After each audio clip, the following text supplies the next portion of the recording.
All right, here we are. Welcome to the Awesemo live before lock. Basketball. No, baseball. Although I've got my eye on basketball going off at 6:30 here because we have sports wall-to-wall, literally wall-to-wall baseball today.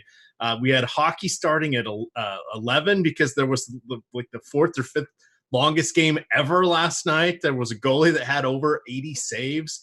This has just been 2020 on steroids. Now it's impacting sports in a good way as opposed to last March when it was in maybe not as good of a way. But here we are. We've got an 8-gamer. We're going to talk baseball. If we see any basketball news pop up, we will mention that as well. But most of you, I assume, are here for baseball. So that's what we're going to do. Sponsored by Yahoo, which is always key. I am joined by Greg Ehrenberg here. Normally you get to see us on Sundays, but here we are making our Thursday debut. No weather in Greg's forecast anymore. No, and no weather in the baseball forecast either, so that's pretty nice. There has been, for as wacky as 2020 has been, not very many rain delays or rainouts in baseball this year. That's kind of a nice little benefit of no spring baseball just starting in the summer. I think it used it all up on the NASCAR races and some of the golf rounds and stuff like that. So it's worked a little bit out of the system. We'll see. But yeah, we've got a nice little 8-gamer here. We have 2 lineups we're still waiting on. San Diego Padres going against, the Seattle Mariners going against Jordan Lyles, and then the Dodgers. We don't have a lineup yet for there. I suspect we're waiting for Corey Seager. We just got the Mariners lineup, so we'll take a peek at that. So now we're just waiting for the Dodgers here. We have the Mariners. Looks mostly like what they've been doing. They have a similar group of guys. They may slide up or down one in the batting order, kind of depending on who they're facing, and then if Austin Nola is in or out. Interesting story with him. He actually he played a little bit of first base last year. He really is a catcher, and he really is Aaron Nola's older brother. And he's kind of not a terrible hitter, like relative to Seattle bats. He's not a terrible hitter. And for like a relatively cheap catcher who doesn't really hit like a catcher, he's somebody who I've actually had like a decent amount of exposure to on a few slates this season. He slides in. I think it's because he kind of hits in the middle of the lineup when he is in. That's it. I think he's been in, if I make any Mariner stacks for leverage this year, he's in 100% of them. Like, I'm not sure I've made a leverage Mariner stack that hasn't had Nola in it. And he's 30. We've got him. We've got Mike Yastrzemski, who's a rookie at 29. We have, I always mention Alec Dickerson, who's about the same age. He does have a couple years under his belt. Where are these guys coming from? I don't know, but they seem to be a stalwart part of their lineup. So we'll talk about that. But let's come on back here, rein myself in. Let me get the filter set up. Let's look at our first game here. We've got an interesting one. We have the Baltimore Orioles going against the Philadelphia Phillies. Very humid. Doesn't look like there's going to be a rain issue at this point, but the humidity is approaching 80%. You know what happens when the humidity is 100%? It means it's raining. We've got Wade LeBlanc, 6,100 on DK. Zach Eflin, 6,400 on DK. Eflin's creeping up in some of my pitcher mix here. I did not expect that while doing the Early Bird podcast last night with T. McBee, but here we are, and I'm joining the unwashed masses with the Phillies as my number one stack. So. Yeah, and it's kind of interesting because Zach Eflin I actually think could be fairly popular today. And it's not because he's necessarily like a terrific option or anything. It's just that the other options aren't great. So we've done a couple of these slates together. We've done a show, and it's just you look at the pitching, and it's just like, who do you want to roster? Who's there to be confident in? And for me, I mean, like Zach Greinke's pretty safe at the top. I don't think there's a ton of upside. But then you look at Zach Eflin, who's kind of a high variance pitcher. He's cheap at 6,400, favorable matchup against the Orioles, who strike out a lot. So I don't mind him at 6,400. I don't want to go crazy with him. I think there's a lot of cheaper pitchers I'm just going to kind of mix in. I don't know there's anybody I really want to take a stand on. Yeah, and that's kind of the way I've been approaching things. Yesterday, I think I had 5 pitchers all right around 30%, and I set my cap at 30%. So I usually play 100, 200 lineups or whatever, mix them up into the leagues. I've told you guys that before because I like the payout structures there, go on the low dollar stuff and just work that way. But I treat it as if I'm building my 100 and whatever max, and then I'll sprinkle in some boosters and some winner take alls just to give myself that upside for some of those lineups. And you always make sure those lineups are in something else, because there's nothing worse than getting second in a winner take all and then not having that lineup anywhere else, or absolutely killing it and just that's the only one you've got. So I always make sure those ones that are in those top heavy type things are in something else, just because it's for your own sanity, it's well worth it. But that has been my approach, Greg, and it's worked out well for the last 3 years or so. But I've really gone to more of a wide pitcher spread this year because we don't know what's happening. So many people are dinged up. Now they're down to 28 on the active rosters, down from 30. But those are still mostly bullpen arms. But bullpens haven't been great. League hitting, I think the last thing I saw was from yesterday. I think an article said 224 was the league average thus far for the season, which is down from, I think last year was like 250 or 255, somewhere around there. So it's one of those things where everybody's just kind of playing catch up. But I have found that it's that 30% number was kind of the sweet spot yesterday, because there was a bunch of pitchers that were almost 40, and then there were a couple that were 25, and it just put me right in the middle. So I'm going to be probably over a couple of them and under a couple of them, and it was enough that it worked out in my favor. But the guys that we thought were going to do well last night, Scherzer, it had a nice game, but didn't crush. Bundy crushed. Bundy was the key to everything that I did. Bundy and my Phillies stack that did have Jay Bruce in it. But some of the pitchers we thought would do well were garbage, and even the Tukey Toussaint gambit wasn't the worst thing that could have happened. That was over on Yahoo, our sponsor. He was $25 or $26 there yesterday. He was in the upper 7s or low 8s on DK, so I didn't play much of him there. But we'll talk a little bit of Yahoo pricing here. But outside of this game, Phillies seem to be the focus for you. We've seen some questions pop up both in the premium chat as well as the YouTube chat. Do you take Orioles against Eflin here? So I did for leverage. Let me bring that up real quick. I threw in 6% Orioles stacks just because whenever there's a mediocre to bad pitcher who's going to be somewhat chalky, I just always think it's worth getting stacks of that team. And there's a bunch of them on the slate tonight. We're like Taijuan Walker, I think, is going to have some ownership. Zach Eflin's going to have some ownership. And none of these pitchers are guys who I look at and I'm like overly confident in them pitching well. And I also think there's a chance that all these guys kind of get blown up also. So I think that you could get some leverage stack against them. And I think because the pitchers are going to be popular, I think some of these stacks are going to be really low owned. Right. Anything else you want to mention from this game? Just because I mentioned the weather, there is rain in the forecast, except it's before the game. So I don't really think that there's too much risk of the game actually being canceled. Like maybe it delays by like 30 minutes or something like that, but it's not something that's changing my ownership of this game at all. Yep, and we'll check. For those of you that do have the projections, there is a column in the baseball projections where Awesemo, Alex Baker, puts his odds of a game being postponed. Now, it doesn't mean delayed, but there's a difference between delayed and postponed there. So currently nothing has a postponement risk on it. Of course, you want to just check out anything just in case there's a delay, and that would factor in against our pitchers, but nothing is going to do anything for the hitters. And so people are saying, well, Alex was blah, blah, weather. Do you know his dad's actually a meteorologist?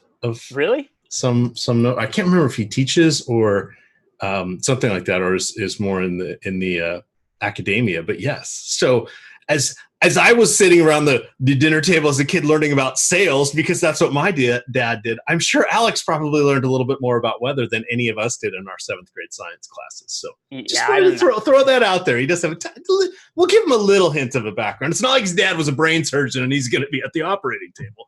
But, maybe he knows a little trick or two about reading weather. I didn't learn anything as a kid. We just sat around and made fun of each other. Oh, your family was comedians. Nice. I mean, that's probably how I ended up getting into stand-up comedy out of college, because it's like, this is what I've done my whole life. I sit around and make fun of each other, which also, as Emac pointed out, the first thing I do every time I get into the video chat with you, I immediately start making fun of you every time.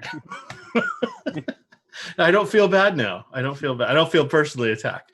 On to our next one here. Atlanta at the Yankees. We have Masahiro Tanaka at 7,600 is very interesting on DraftKings. You have, my apologies for this name, but Huascar Ynoa going for Atlanta. We know that obviously Albies is out, and then Acuna also is out. He's been dealing with a sore wrist.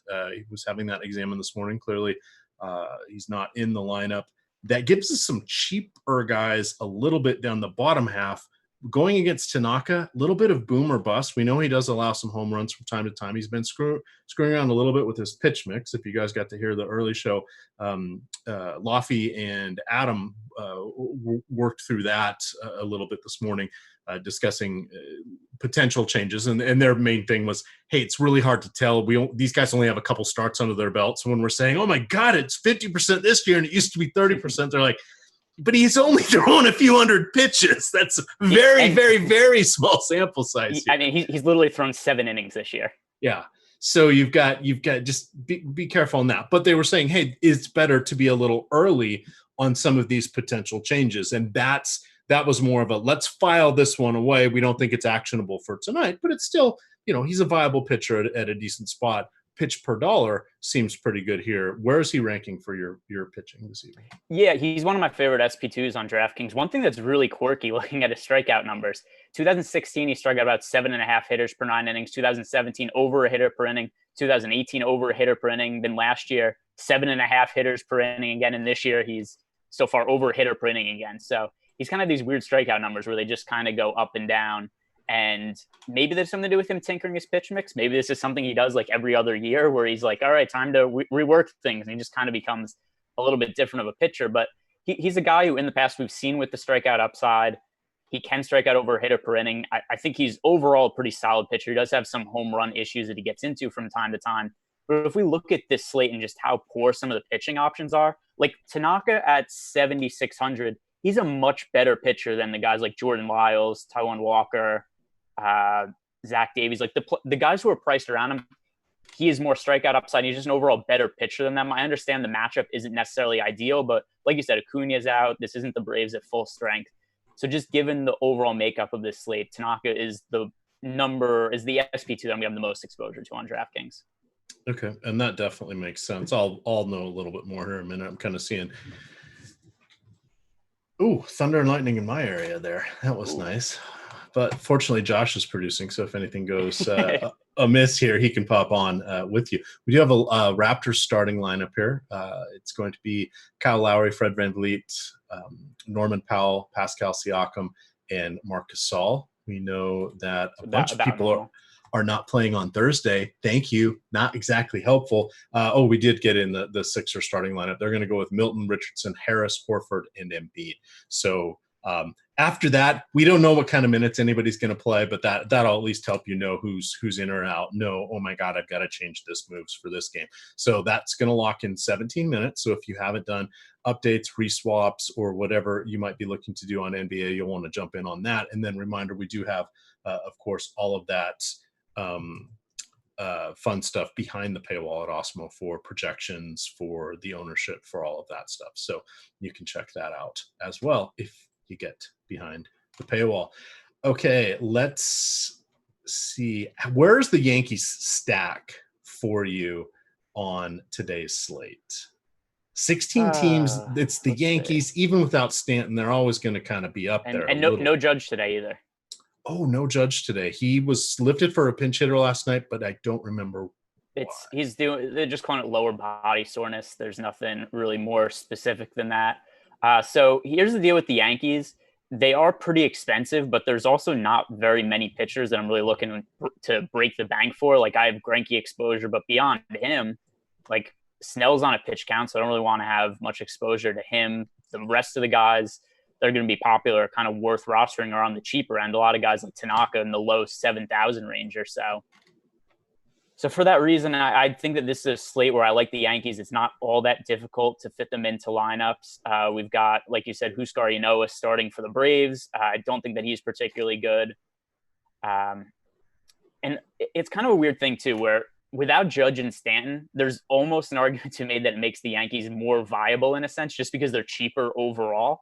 And there's still a lot of really good quality hitters in the order. So we can still stack them. Looking through some of the guys right now, Clint Fraser at 3,900 is in the lineup now, hitting towards the bottom.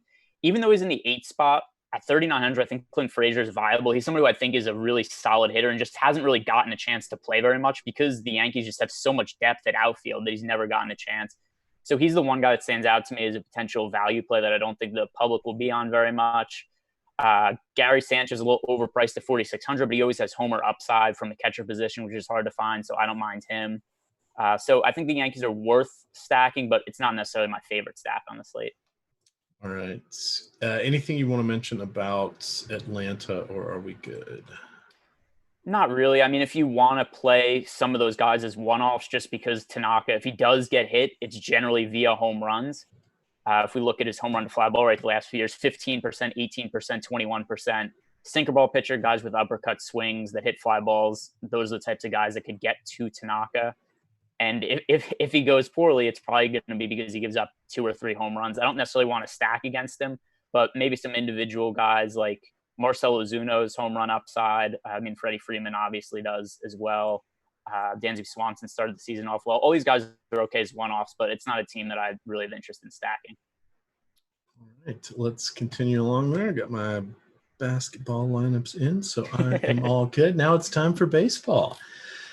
The Twins going against Eric Lauer. My condolences. So we do have the Dodgers lineup. Let's look real quick. No Corey Seager. So it's normal lineup with Chris Taylor, Edwin Rios, and Will Smith as the last 3.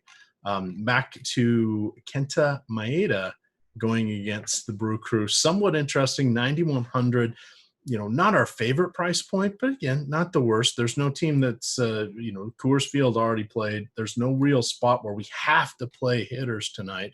So that makes pitching a little bit different. We have enough discounted guys here and there that, while that's probably more than I'd like to pay for Maeda, it's not a prohibitive price point. Eric Lauer, he's going to be like a 5% guy for me. I've mentioned before on our weekend shows, I don't really zero anybody out this season, but I'll put guys at 5%. Now, sometimes their projections will be low enough that they won't get into my lineups, but I do ratchet things down with my pitching. I try to go with about 220% for DraftKings to 240% because I want to make sure I get a nice mix of what I'm asking for, but you leave yourself a few outs at the bottom, and if those guys are all popping up to 5%, then I may tweak something. But the problem is if you're utilizing Fantasy Cruncher or any optimizer, if you ask it, it's going to do what you ask it to do. So if you lock in Scherzer and somebody else and say, I want 4 Rockies, you're going to get that. It's just not going to be the 4 Rockies you want. So for me to kind of maneuver things around, I've been really focusing on where my pitching is at. And then that allows other stacks to happen. And then I can quickly look and just say, I need to make 10 stacks and lock in, the guys I want from one team, or 5 stacks, or however I want to do my percentages. So I just wanted to point that out. So I may get a tiny bit of Lauer. Don't feel good about this only because the Twins are chef's kiss against lefties with the lineup that they have. Where are they on your top stacks tonight? Yeah, so one of the reasons I like the Twins quite a bit now is looking at the most recent ownership projections. Eric Lauer's projected to be 21% owned. That is pretty significant for a left-handed pitcher who, one, isn't particularly good, and pitching against a team that might be the best offense in baseball against left-handed pitching. So I'm not going to have Eric Lauer in my player pool. In terms of high-end stacks, I like the Twins offense just for that leverage, and because I overall just think it's a good spot for them. Like that's way too much projected ownership for Eric Lauer. All right. Talk to me about Maeda and the rest of your plans there for him, and any bats scare you against him? Maybe a former MVP or something like that? So let's see, looking through. I mean, Hira's got some amazing raw power, even in righty-righty. Yelich, little scary, but not that. So I don't really have interest in stacking the Brewers, but as a one-off, I'm fine with Yelich, particularly because 5,100 is a really cheap price for Yelich relative to what we've usually seen from him. And after a slow start to the season, Yelich has started to make more hard contact. He's hitting the ball well. I mean, remember, he started the season like 1 for 19 or something ridiculous like that. So that really drags down his numbers, and he's been way better over the last week. So as a one-off, I don't mind Yelich. I doubt he's going to have very much ownership going up against Maeda because he's one of the few quality pitchers on the slate. As for Maeda as a starter, he's kind of in this weird position where I don't know how much upside he has because he's made 3 starts this year. He's only thrown a total of 17 innings. And that's something we kind of saw with him with the Dodgers also, where he's somebody who doesn't really work deep into games all that often. And a lot of times we saw him kind of get hit hard when he was left in games to like the 6th or later inning. But still, if you look at his overall numbers, 2.65 ERA, 3.21 FIP, strikes out about a hitter per inning. Last year, struck out 9.9 hitters per 9 innings. So I think that he's a viable option, a little bit overpriced, but just because the pitchers on the slate suck so much, I'm willing to go to my Aiden more than I would if this was a regular slate with, like a Max Scherzer, Jacob deGrom, or other aces available. Yeah, and that's a valid qualifier on this one. And again, I think I happened here. I think it was Adam saying it, which made me laugh. But he was saying he wouldn't get FOMO, fear of missing out, on any of the pitchers tonight, like he does some nights, because he's just like, we're all kind of about the same. It's not like, I didn't play enough Scherzer, or I didn't play enough deGrom, or I didn't get in, fill in the blank. That's really not happening with tonight's slate, because we've all felt, especially with Blake Snell probably going 60 or 70 pitches, whatever he might be. Wait, yeah, it's they've already started. He's still in that game. He's still in this game. Sorry. Yeah, so Blake Snell, the latest I read is that he's going to pitch either 70 pitches or 5 innings, and whichever comes first is when he comes after the game. So he has a 70-pitch limit, is what you're saying? Yeah, probably, because he's not necessarily the most efficient. Right, because the strikeouts are there. So, okay, feel a little bit better, but we're paying, like, Blake Snell 90-pitch prices right now, especially on DK. That's what makes him kind of a tricky guy, in my opinion. Yeah, I don't have very much exposure to him. I think there was like some spots where there was enough salary left over where he just ended up in lineups, but he was not a priority for me. I think I have him like 5%, maybe even less than that. All right. I got so many screens going right now. Let's move on. That's pretty much all we got for that one. Now we have some fun. Robert Zellman going. I'm assuming he might be the opener, because that was not the pitcher I wrote up last night. But Annabelle Sanchez is an intriguing option going against the Mets, in my opinion, with Washington in New York taking on the Mets. Just want to look at Sanchez. So he has been, I don't know, I think the proper term is bitch smacked, gobsmacked. Is that the polite one? 4 home runs in his first start. Yikes. But he did go 88 pitches. Those were 4 solo shots against Toronto. The next game against Baltimore, no home runs, but he did allow 5 earned runs. Did go 91 pitches. So I'm price per pitch, I'm okay with him. Gsellman on the other side, let's see what he has done. He went 13. So he's going to be like a true 1 inning, maybe 2 inning kind of guy here. Yeah, and that's one of the reasons I like the Nationals in this spot, because the Mets do not have a good bullpen. And one thing we see a lot with these bullpen games, it's not often that the other team gets a whole lot of ownership. And let me look at the projections for the stack. That's usually the case, because I think people like to look at a bad starting pitcher and feel confident, like, oh, this guy's no good. And when you look at Gsellman, who kind of has, decent numbers over the last few years, people look at that. And even though it's only 1 inning, people just see his stats and be like, oh, I don't want to stack against this guy. But the reality is the Mets have a bad bullpen. And the other thing, too, is with the new rules where bullpen pitchers have to pitch to at least 3 batters, it is awesome when a pitcher comes in and it's really apparent right away that they just don't have their best stuff and that they're struggling through it. And there's a situation where you realize, like, oh, this team is stuck with this pitcher and he is not going to be good for the next few batters. Like, there's no point where you could bring in a lefty specialist, right, or you bring in a guy who's like, oh, he doesn't have it. He walks a guy in 4 pitches. He's coming out. Like, we've seen relief pitchers where they come in, they walk the first 2 guys on 8 pitches, and it's like, what is going to happen next? And so you look at the Mets, who already don't have a good bullpen, arguably among the worst bullpens in baseball, and especially in that middle relief. Like, at the back end, they have Betances and Edwin Diaz, but everything leading up to them is like real shaky.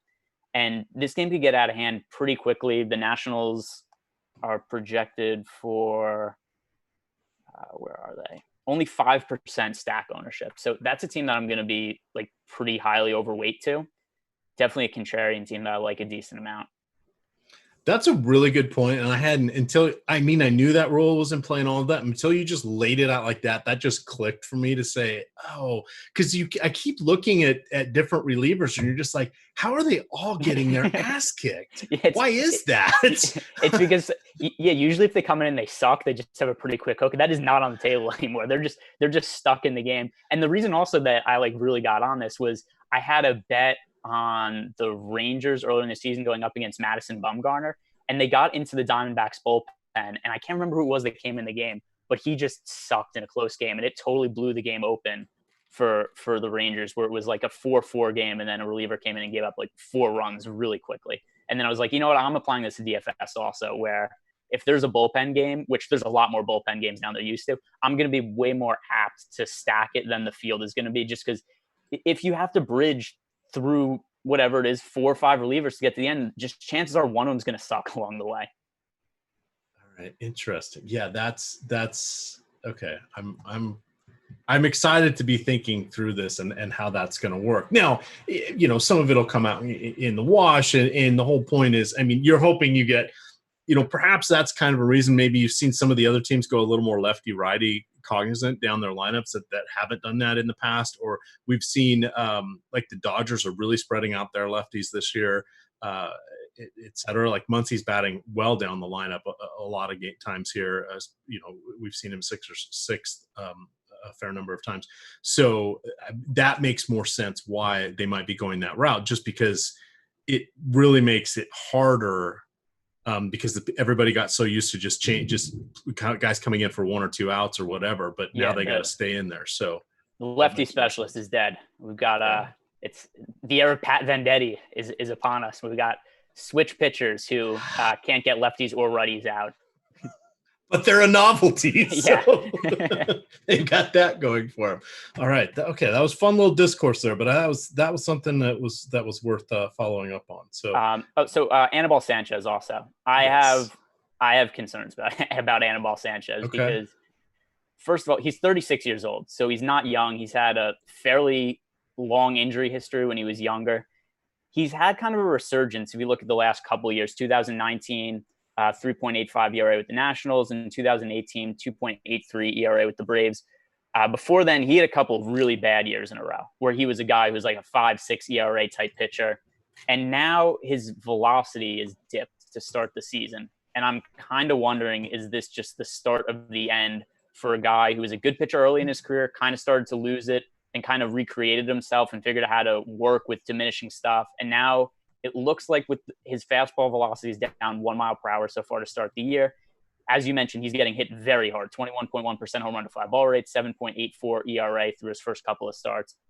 I have a feeling that he could just be finished. And if that's the case, he's somebody who I kind of want to pick on for DFS. And I don't necessarily think that the field is going to be up to date on Annabelle Sanchez because he still has a little bit of name value. No, that's absolutely fair. And literally it was, I'm going off memory here, but I think it was 4 years ago where he kind of popped back up with the Brewers. And all of a sudden he was getting strikeouts again. And you're like, wait a second, this is not the Annabelle Sanchez I thought. So then we've kind of had him in that mix where he performs like a number 3 starter, maybe a number 2 starter. It was with the Braves. Okay. And then that sort of, then he's kind of with the Nationals, and obviously some of the luster has been lost, and he's not going against the pitcher. That's going to hurt him more than a lot of guys, just because if he's giving up that kind of power, well, now you're going against teams that do have the DH, and even the National League, we're like, well, they're not built for it. It's like they have enough fourth outfielders and utility guys that are solid with the bat. That is not a problem to get somebody DHing. Or it keeps a good bat in the lineup when they're tired, not feeling well, need a day off from the field, whatever. So it's not like it's this huge, they're not ready to catch up with it. They're completely are. So that's a good point as well. Look at that. You're throwing out the gems today. And then one more thing on Annabelle Sanchez before we move on that's pretty concerning is, so not only is the velocity down, and once again, this is small sample size, the ball's getting hit in the air a ton against him. He only has a 19.4% ground ball rate. So guys are hitting the ball hard against him. They're hitting the ball in the air. 21.1% of those fly balls are going over the wall at this point. He seems like a really good pitcher to target against. Yeah, those are all very valid points. He's gonna be one of my guys that cap around 10, or might have to go 15% tonight, but it's not going to be one where I'm trying to go over the field by any stretch there. So that's an excellent call out. So you guys, you gotta listen here to what Greg's saying. That's why we brought him on. You're not worried about what I'm saying. You want to know what he's saying. And a couple individual Mets bats to target. Michael Conforto and Brandon Nimmo are both hitting towards the top of the lineup, and neither of them are expensive. Nimmo leading off at 3,200 on DraftKings. Conforto batting cleanup at 3,800 on DraftKings. Those are two really strong value plays. I'm just looking to see. So people will get a good chuckle out of this. He actually played 6 years. Wait for it. For the Florida Marlins. That was not the really Miami good. Marlins, the Florida Marlins. Yeah, so he's been around for a long time. And that was when he was good. He was on those World Series teams. Yep. Yeah, absolutely. All right, a little bit of a detour there, but a valid one if we're trying to leave no stone unturned as we hit the halfway point here. I want to remind all of you guys that we got a nice little deal over there on our sponsor, Yahoo. A couple things that I want to highlight. One, if you make your first deposit, and use the promo code Awesemo, you will get up to $30 matched in YSRPs with you. YSRPs are Yahoo Sports Rewards points.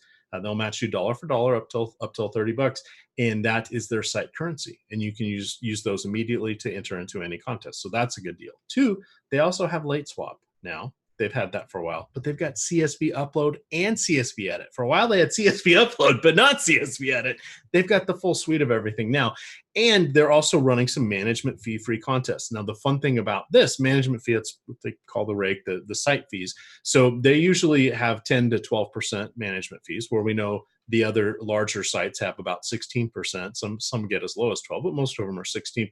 So that's a good deal. And two, they do have a handful of contests that they launch the night before. Both they've been doing it in basketball and baseball that are management fee free. The fun part on this is they haven't always been on the main slate. So they did one for basketball the other day that skipped the first two games and went with the final three. I did a baseball one. I think it's been 4 nights ago now, or maybe it was Monday night, where it was the 8-10 start. So I had no problem jumping in and doing that. And it wasn't the main slate, but it gave me time to circle back, go around and do that. So they're having a little fun here with stuff. And these contests are winnable. They don't have the 10 entry max cap across everything, but a lot of things are 10 entry max and some are 1, 2, and 3 max. So definitely check it out. They're winnable contests. It's a good way to build your bankroll, and their unique pricing does not allow for everybody lifting and shifting the industry consensus over onto their site because of the way they do their pricing. So there is an edge that can still be had there. All right. Baseball news. We have Slater is scratched. Now, probably not going to be one that affects many lineups, but just throwing out there that he's scratched from the Giants lineup. From the Giants, okay. Undisclosed always makes you hold your breath because you just assume somebody tested positive for COVID. Yeah, it's different. Instead of it being I have flu-like symptoms, wink, wink, nod, nod. Which is crazy too, because just think about basketball and baseball over the last year. How many players have just been scratched from lineups for general sickness? Like it could be a headache, it could be a stomachache, whatever it is. But now just anybody gets scratched with any kind of illness, it's like, oh well, it's COVID now, and now everything's going to go down or whatever. But it's usually not the case. And I mean, it just kind of is a different feeling towards it than the millions of players that have gotten scratched for sicknesses over the last couple of years. All right. So the new lineup is, actually, let's just go to that game right now. So we have San Francisco in Houston. Fortuitous timing here.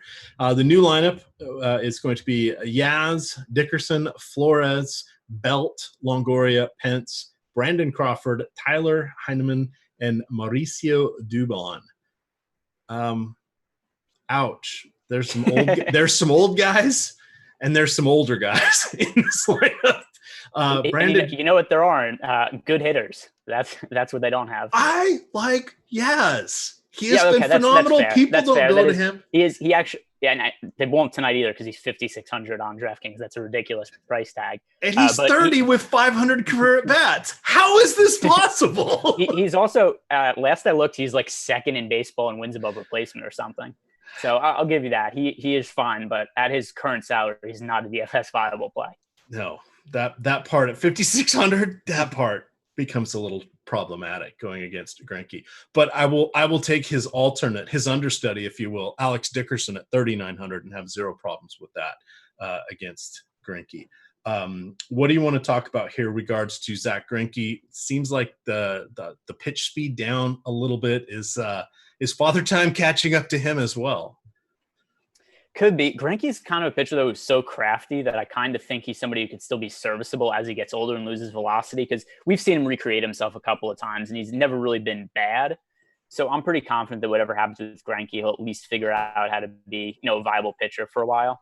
In terms of the outlook of this slate, he's the safest pitcher on the slate by a pretty wide margin, I feel like, just against this Giants lineup, because I don't think he's going to get blown up. And I kind of wonder, even if he has an underwhelming game relative to his price, like if he scores 15 DraftKings points at, 10,300, I still think that might be okay for a lot of lineups, just because the pitching's so bad on this slate. And it could even be possible that he winds up like in the winning lineup. Like we saw that the other night where the pitching was terrible, and Robbie Ray ended up in the first place lineup on the $1 on DraftKings just because because there was nobody else to go to. So it's just like, here's a cheap guy who didn't score negative fantasy points. He's in the winning lineup.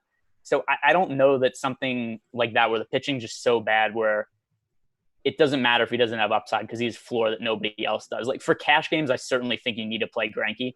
For GPPs, like not an all-in play or anything, but I have like 35% or something around there just because I like his floor. Right. If you're going to go against him with anything, we really don't have much of a late slate. Everything's at 7 and there's 2 9:00 games.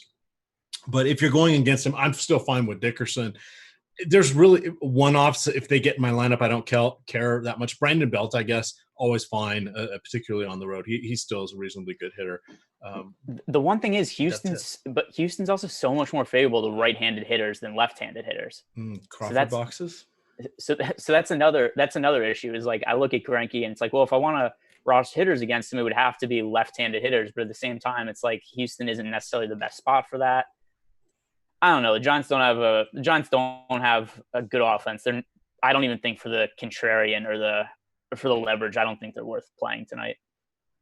All right, we're getting the call for home run calls, so we'll do that after our next game. So in the back of your mind, ponder that. It's something that we usually do on Live Before Lock, which we haven't done as much on Sundays because technical difficulties. but any interest at all on the Trevor Cahill? Yeah. Not on Cahill. I thought you were going to say on. Well, 5,700. He was going to be a long reliever basically for them when they broke camp. Back in March, he was with their the alternate training site. Didn't make the 30-man roster, but he's there now because they've had a few injuries here and there, and just we need more arms because let's give somebody a try. So Cahill will shock me if he goes. I don't know. I haven't seen a pitch count until like 2025. So I don't know that playing him is a good idea. But this is another spot where it's, hey, we're getting to bullpen. And the bullpen already isn't that great here. Is it Houston? And we could just kick Cahill to the curb, right? Yeah, for sure. I thought that's what I thought when you were like, do you have interest in? I was like, the Astros, yes. No. Okay, Hill, no. No, I wanted to say Trevor, because he had a moment when he was developing that curveball and all that stuff, and with Oakland, and was he like San Diego, I think, for a little bit too, and then it just all fell apart with injuries and just it's not. Yeah, I think it was a shoulder injury if I remember correctly, like shoulder inflammation. He missed a bunch of time and then was never like nearly as good as he was for that brief period of time again. And he really sucked last year with the Angels. He gave up a ton of home runs, 22.5% home run to fly ball rate. He had a 6.13 FIP, 5.11 xFIP. So Cahill definitely not good. You know what's funny about the Astros this year? I don't know if you've noticed this. Significantly less ownership. Well, that too, yeah. And people don't like them, but significantly less ownership this year than they've had in other years. And I think that's very heavily weighted by an anti-Astros bias. Interesting. I haven't let it impact me at all, especially when they face lefties, especially when they're lefties from the Mariners. It doesn't impact me, but I have taken note of that. They have not had very much ownership. And this is a team that fairly regularly would be chalky in previous years. And I get that they haven't been as good to start the year, but that didn't necessarily matter in the past. There would still be times people would look at the Astros and be like, it's the Astros, they're going to hit. But people dislike the Astros so strongly now that I do feel it's had a fairly significant impact on their ownership percentage. And looking at their lineup today, there are some individual left-handed bats I like. We got Josh Reddick at 3,400, Kyle Tucker's home run and speed upside for him. I think he's a good DraftKings guy going forward. He's only 3,600. Got Toro at 2,700 hitting 7th. Like, you could fit some of those guys together with one or two of the expensive bats and make for a pretty good stack. And they're just not going to have very much ownership because people don't like to roster them anymore because of all the stuff that went on with them in the offseason. No, these are very valid points. Very valid points. Would you go so far as to stack them? Yes, I have. And where would you rank them against, say, the Yankees, the Phillies, etc.? So it depends, like, in what vein we're looking at it. Because in terms of just total, like, run total, like, the Phillies are a better stack, but the Phillies are also going to be super expensive. Look at the ownership projection for Philly stack. Last I looked, it was like 20%. I'm just refreshing now because I'm putting Phillies are 14%. Yep, still the highest on the slate. But compare that to the Astros, half the projected ownership. In terms of implied run total, 5.45 for the Phillies, and for Houston, 5.3. So it's almost exactly the same, but the Astros have half the ownership. There's some inexpensive bats in the Astros lineup. So, like, overall, I view them to be fairly similar, but the Astros are just better based on the projected ownership. All right. Home run calls. We have the news god, El Negro Locos, going for Asdrubal Cabrera. I believe he's chasing that 4-for-4 game. Who would you like to anoint as your home run pick of the day? I'm going to go with Josh Reddick because we just talked about the Astros. He's hitting second. He's cheap. I like him as a play. I don't necessarily know he's going to hit a home run, but I think he's going to put up good value today. And, we don't know what we're going to get out of Trevor Cahill because he hasn't pitched yet this year. He wasn't good the last time we saw him pitch. Like you said, it's going to be a bullpen game. So when they get past him, who knows what's going to happen behind him. So that Astros offense and Josh Reddick in particular, who's opened the season with a 124 WRC+, I think that he is somebody who makes a lot of sense. All right. So who do I want to go with? I don't want to pick one of the Phillies guys. That just feels a little too chalky. We need to have a little spirit here. I would love to take Nelson Cruz, but that feels kind of like he's probably popping at a top of a lot of models there. I would also like to take Juan Soto. I did that the other day. Yeah, it just he was one of my favorite players for the Mariners way back in the day. But I don't want to take Bellinger. That's kind of a gimme. So I'm listing a whole bunch of hitters out here that are good for you guys. I am going to take McNeil's in the lineup, right? Yeah, Jeff McNeil, I think, is hitting fifth for the Mets. Hitting third. Let me see. You know what? I'm going with Conforto. I would go McNeil, but I remember, didn't he have like a sore calf or a sore something that kept him out of a recent game? I'm going to go with Conforto. There we are. Yeah, I get behind that. Those were Conforto at 3,800, Nimmo at 3,200. Those are two cheap Mets bats that I definitely like tonight. Yeah, so that's jumping out there. I mean, Nelson Cruz at 5,400. Yeah, I'd love to take, but come on, it's like picking Mike Trout, who, when he's not hitting one home run, he's hitting two this season. Hey, he got one, at least one today. I didn't see if he hit a second one, but he did have one on that earlier slate. All right, we've got, 18 minutes here, and we've got a couple more games to go. I am now doing my crunches, so that is always going to be helpful. 3 games left. So Blake Snell, Zach Godley. Does Godley come in as a secondary pitcher for you at all? I have set him at 5% just because I didn't have enough pitchers to give my 240% to. So he's a 5%er. He'd be a guy I would consider going to 10 on if these crunches don't work. So yeah, so here's the thing with Godley. I looked at the ownership of the Rays earlier in the day at one of the higher owned teams on the slate. We've got the Phillies at about 15%, and the Rays at 12.5%. Those are projected to be the two highest owned teams. So I just looked at that and I felt like, hey, Godley's a pitcher who isn't good now, but used to be good with strikeout potential at one point in time. And just at the price, I thought he makes sense for leverage. But then I looked more into the situation. Godley's starting on short rest. He just pitched a few days ago. And that brings up a lot of red flags for me in terms of how effective is he going to be? How deep is he going to work into the game? Like, this is a very odd situation. I can't ever remember when there's been a pitcher who started on short rest like 3 weeks into the season. So this is pretty unprecedented. It also goes to show how thin the Red Sox are in the bullpen, and overall their starting pitching, they're pretty stretched out right now. So I think the Rays are in a really good spot. And even though the ownership is pretty high, I'm willing to get exposure to them. And that kind of comes back to your bullpen thought there to bring in Tampa. Yeah, and it's just also with Godley, I don't necessarily think he's a terrible play at the price, but I'm not rostering him just because of that, the concern about how deep is he going to be allowed to work into the game. Like, this could very easily be like a 2-inning outing, because he just pitched on, was it Saturday or Sunday? Right. Yeah, and that it's this kind of the throwing day between starts kind of thing where they're piggybacking it into an actual hey, you're going to take the field for us. Thanks. Oh boy. All right.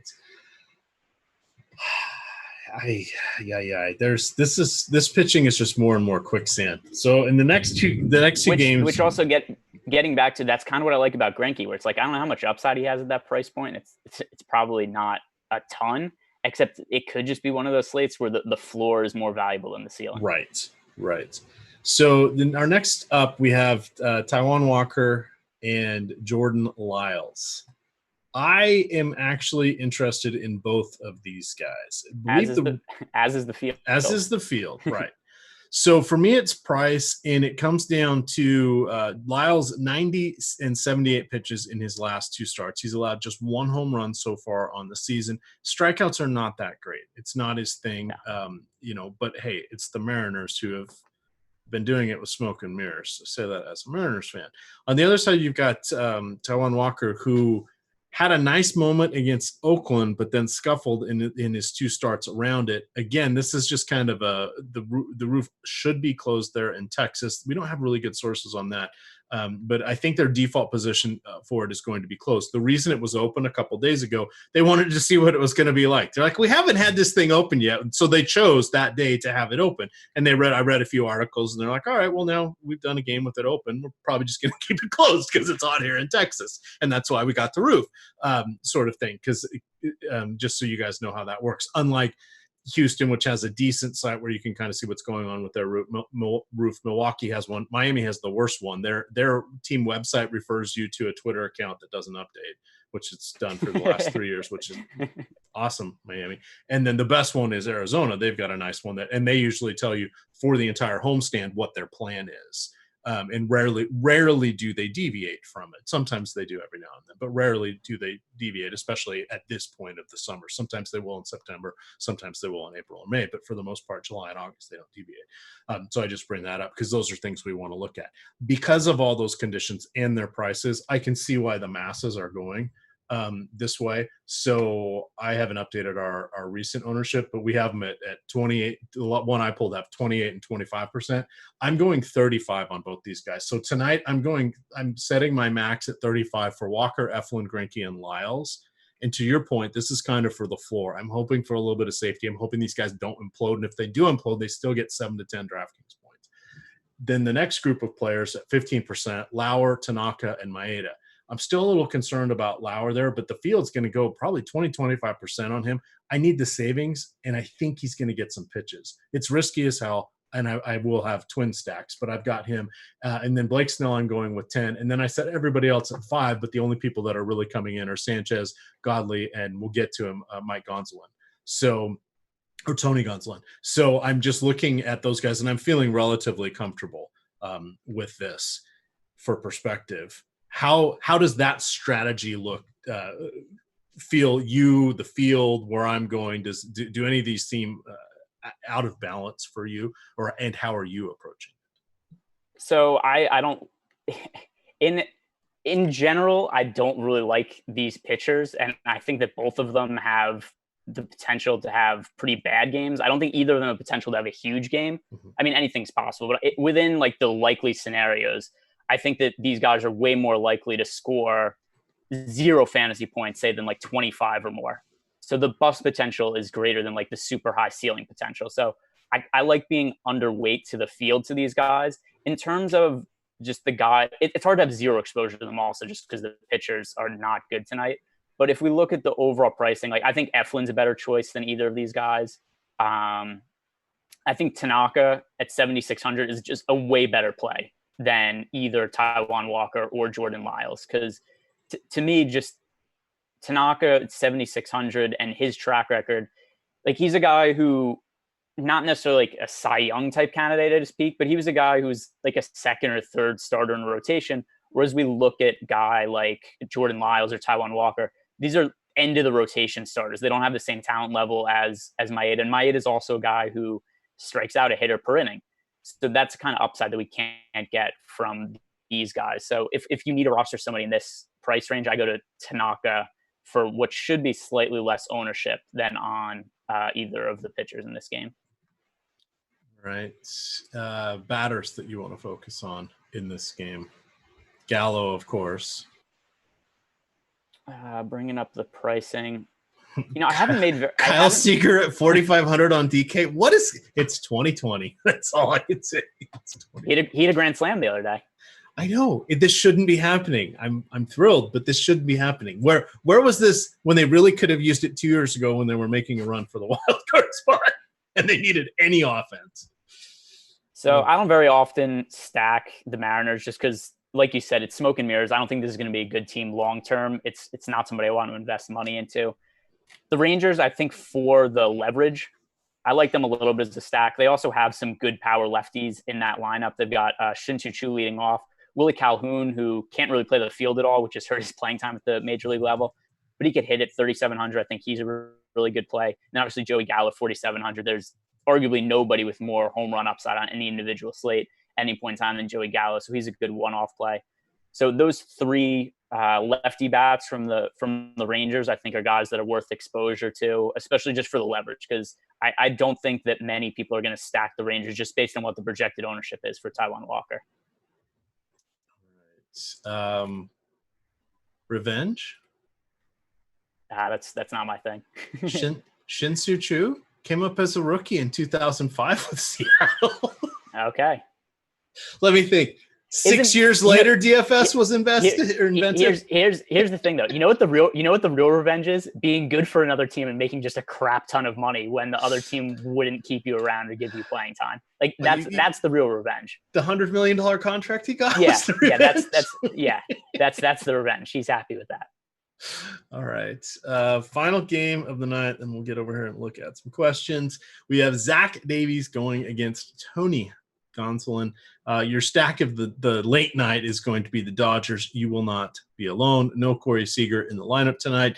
Peterson, Betts, Bellinger, Turner, Muncy, AJ Pollock, Chris Taylor, Edwin Rios, and Will Smith. Zach Davies is kind of a meh pitcher. That's the best I've got for him. A little bit of ground ball, a little bit of strikeouts, but below average, walks too much. You've got he actually doesn't walk. He doesn't walk anybody. Whoa, that's one of the reasons I don't. Who am I thinking about then?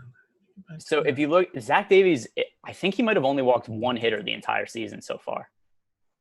Like, I think he has a ridiculously low walk rate. And then in terms of while you're looking it up, I'll bring up Tony Gonzalen. 8,300 is really expensive for a pitcher that I don't think is necessarily going to work all that deep into the game. He's only had one outing so far this year through 63 pitches. So I don't know how stretched out he is. And for that reason, against a really tough Padres offense, the Padres, to me, are maybe the most exciting young team in baseball. So Tony Gonzalen at 8,300, not somebody in my player pool. The Padres also have, the Dodgers have a really good bullpen. So unlike some of the other teams where I'm targeting bullpens against, I don't necessarily feel the same way about targeting the Dodgers bullpen. So a few quality innings out of Gonzalen and then whatever they get out of the bullpen behind him, I think that makes the Padres for an overall fairly weak team to target. They're not somebody I'm interested in stacking. Did you find we were looking for Zach Davies? Yes, and I wrote it up. So I misquoted myself a little bit. Okay. But let's talk about this. This is the Spotlight Hitters and Stacks article. We do have a couple free articles out here in front of the paywall. Within that, you can find any of our Awesemo promo codes or bonuses that we're running up in the top third. It's a free article. It comes out usually the night before. And I write up one stack for each slate. So it's different. Our friend Terry T. McBee also writes up a free article. He focuses on how the Awesemo leverage tool works with various stacks and stuff. So we're coming at this from different angles because anybody can look at the Vegas total and say, there's your best best stack of the night. We wanted to give you some teaching moments. So I said, with just 2 games on our late slate, it's easy to see why the Dodgers are going to be the most popular option. They're very much in play on the main slate as well. Davies does a nice job of suppressing power, but he does allow a ton of balls in play. He has a below-average strikeout rate at 15.9%. This is over the last 1,000 batters he's faced. 7.8 walk rate. So not high. High is usually 9. Double digits is definitely high. It's a tick high, but that's going to come out in the wash. But he just tons of balls in play being the whole point there.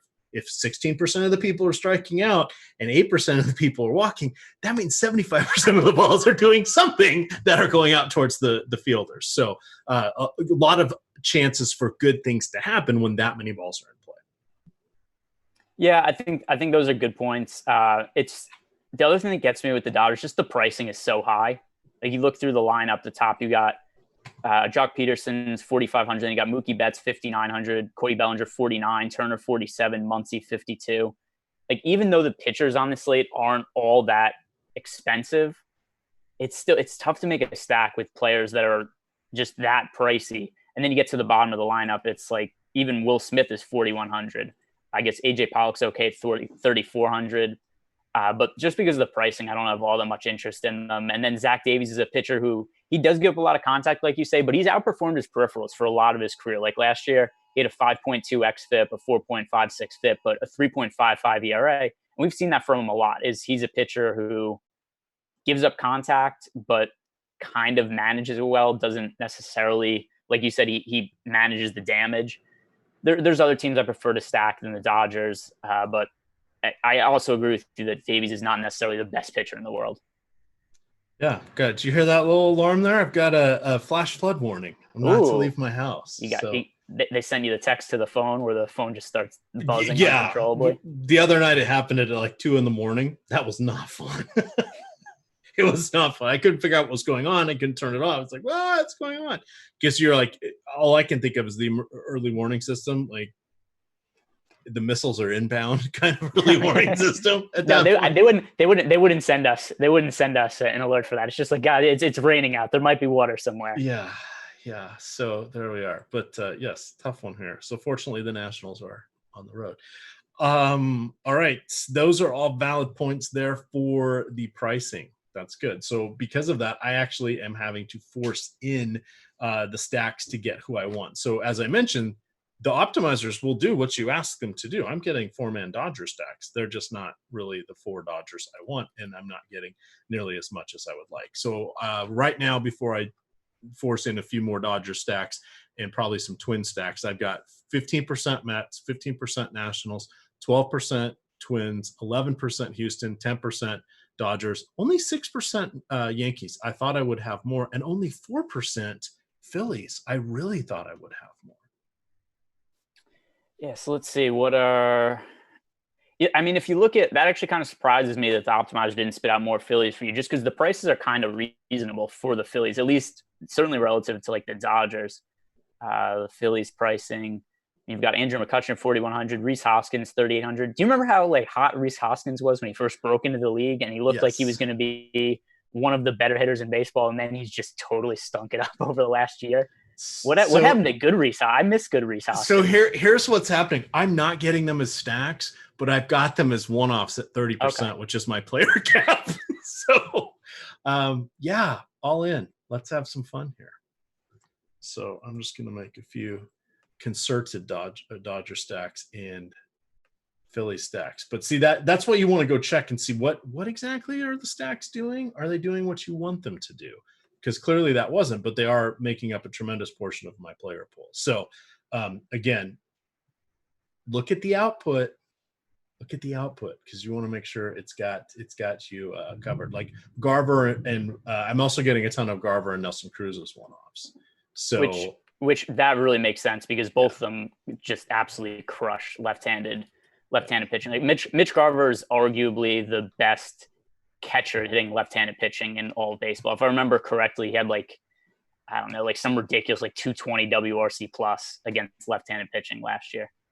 Yeah, well, James McCann had his moment. The moment is gone.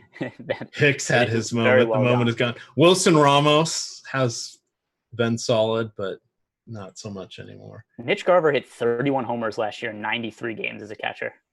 Remember how many days he had off or was hurt or was dinged up last year? Because that was part of the thing too, is he started the year as like the platoon catcher where who they had? It was like Jason Castro started against righties and Mitch Garver started against lefties. So Garver just wasn't playing nearly as much as he should have, but he had a ridiculous year last season. Crazy. Absolutely crazy. All right.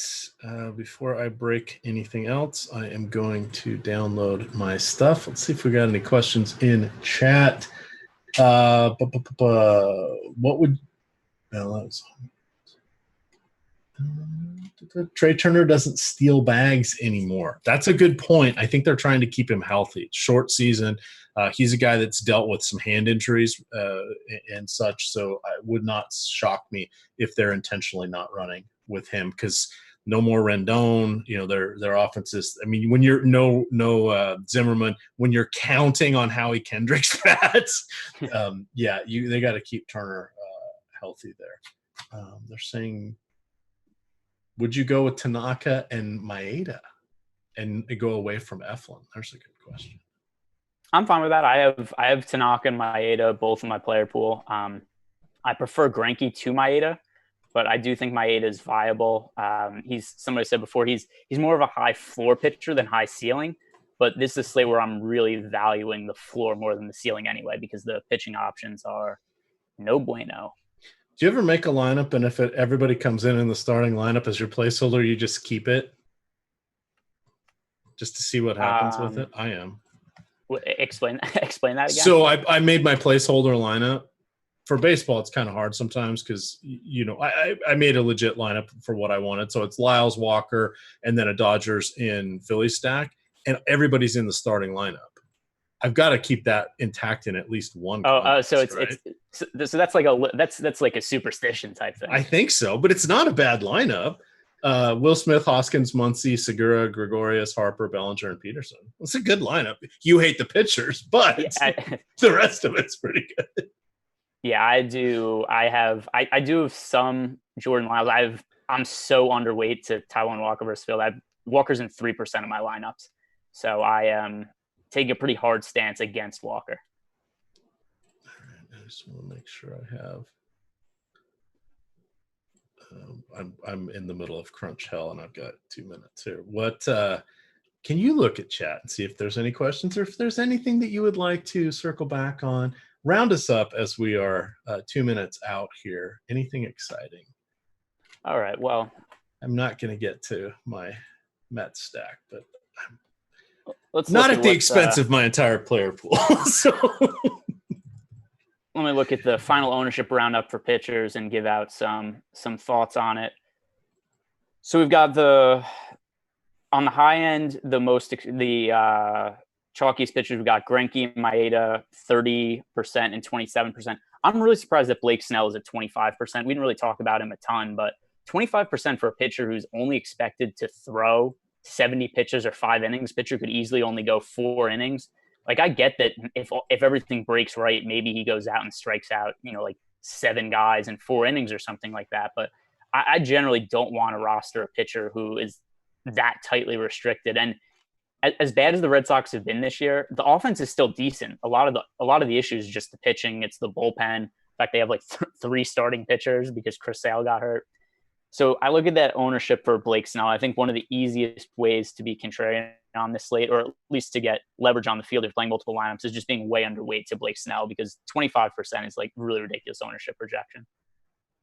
All right. So I got about 7% Mets. So I won't be able to really take advantage of the Annabelle Sanchez information that you had. I forgot to put the thumb on the scale to make that work. Hey, hit that like button. Let's get up to 100. I didn't pander for those. Trying to give you guys a little bit of not overdoing it with all of the ads. I know you guys get fired up when I do that, but Yahoo, sponsor of the show, promo code Awesemo, first deposit, put in $30. They'll match it dollar for dollar up to 30, getting you those YSRPs. As Laffy says, Yahoo, where you can become a baller.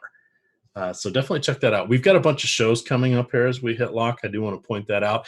Golf show today is Wednesday, so there's a golf show tonight at 8:30. You'll definitely want to check that out. We are back in business when it comes to, I forget which tournament. We just had the major, but I can't think of the tournament now. The golf was my one casualty of the COVID related sports coming back. I've been playing a lot of single slate golf. I just haven't had time to dive in. It's the Wyndham Classic. I haven't had time to come in and do my full player pool and balance it and do all that stuff. And frankly, I was not having a good golf season with my full weekend slates because the way the cut is, for whatever reason, my build strategy, I've just been getting my ass kicked, like to the point of where I get that like 5% were making the cut or we're getting 6 of 6 through, and some were less than that.